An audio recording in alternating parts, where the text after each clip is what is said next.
Hello children, welcome to कौरमी cartoons. आज हम कहानी सुनेंगे एक बदसूरत बतख की। एक दफ़ा का जिक्र है कि तालाब के साथ वाले खेत में बतख माँ अपने अंडों पर घोंसला बनाकर बैठी थी। ये गर्मियों का दिन था। आहिस्ता आहिस्ता एक करके उसके सारे अंडे खुल गए। बतख के बच्चों ने कहा क्वैक क्वैक, लेकिन एक अंडा नहीं निकला। दादा जान सारे बच्चों की क्वैकिंग सुनकर वहाँ माँ के पास आए, लेकिन उन्होंने एक अंडा जो अभी नहीं निकला था वो देखकर उससे कहा ये अंडा एक तुर्किश एग की तरह लगता है, क्योंकि वो बहुत बड़ा था। चंद दिनों के इंतज़ार के बाद बड़ा अंडा निकला। बतख की माँ देखकर सकती थी कि बतख का बच्चा दूसरों जैसा नहीं था। ये बड़ा सफ़ेद और बदसूरत था। बतख की माँ को यकीन था कि बतख बदल जाएगी और दूसरों की तरह बन जाएगी। बतख की माँ और बतख के बच्चे तालाब में तैरने गए थे। बदसूरत बतख दूसरों के मुकाबले में बहुत तेज़ तैर सकती थी। इस पर बतख की माँ बहुत खुश थी। उनके तैरने के बाद बतख की माँ बतख के बच्चों को खेलने के लिए खेतों में ले गई। खेत के जानवरों ने बदसूरत बतख को देखा और उसके लिए बहुत बुरा लगा। उन्होंने उसे बताया कि वो बदसूरत लग रहा था।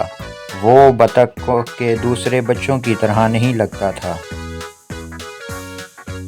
माँ बतख दूसरे जानवरों से खुश नहीं थी और उनसे कहा कि वो बदसूरत बतख को अकेला छोड़ दें।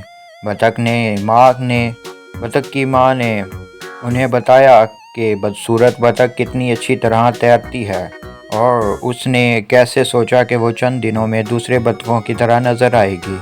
दिन गुजरते गए और किसी ने बतख की माँ की बात नहीं सुनी।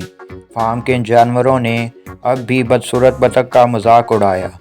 दूसरे बतख के बच्चे भी उसके लिए बदतमीज़ थे और उसके साथ नहीं खेलते थे।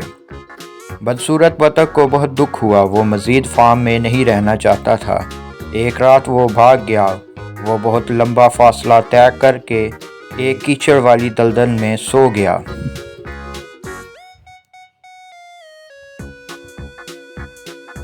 अगले दिन उस बदसूरत बतख जब उठा तो उसके साथ जंगली बतख उसको से बातें करने लगे। उन्होंने उससे पूछा कि तुम यहाँ क्यों आए हो, और उसने उन्होंने उससे कहा कि तुम हमारे साथ नहीं रह सकते, तुम चले जाओ। बदसूरत बतख बहुत उदास थी। कोई भी उसका दोस्त बनने को तैयार नहीं था, क्योंकि वो बहुत बदसूरत था। बारिश शुरू हुई तो बदसूरत बतख को खुश रहने की जगह मिल गई। उसने एक पुराने घर के बरामदे के नीचे पनाह ली।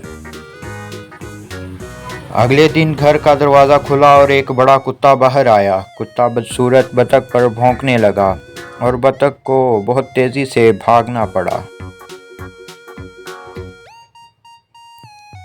दिन गुजरते गए और सर्दियां आ गईं। बदसूरत बतख बहुत ठंडी थी।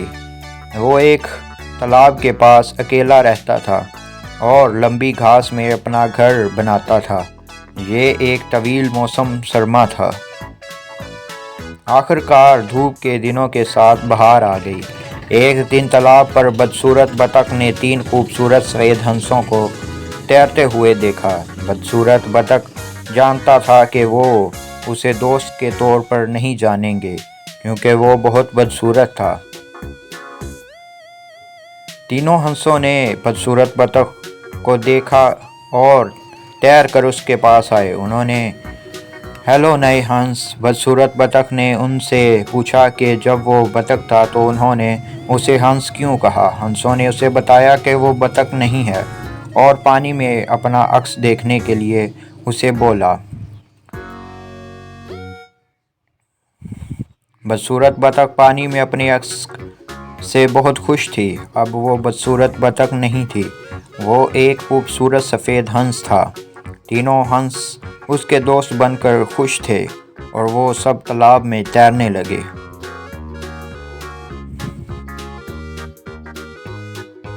चारों हंस आसमान पर उड़ गए। بدصورت بطخ ایک بہت ہی خوبصورت سفید ہنس تھا۔ وہ بہت خوش تھا۔ زمین پر موجود بچوں نے تالیاں بجائیں جب ہنس ان کے اوپر سے اڑ گئے تھے۔ اخلاقی سبق: کبھی کسی کو ان کی شکل و صورت پر نہ پرکھیں۔ ہمیشہ دوسرے لوگوں کا خیال رکھیں۔ دوسروں سے بدتمیزی نہ کریں۔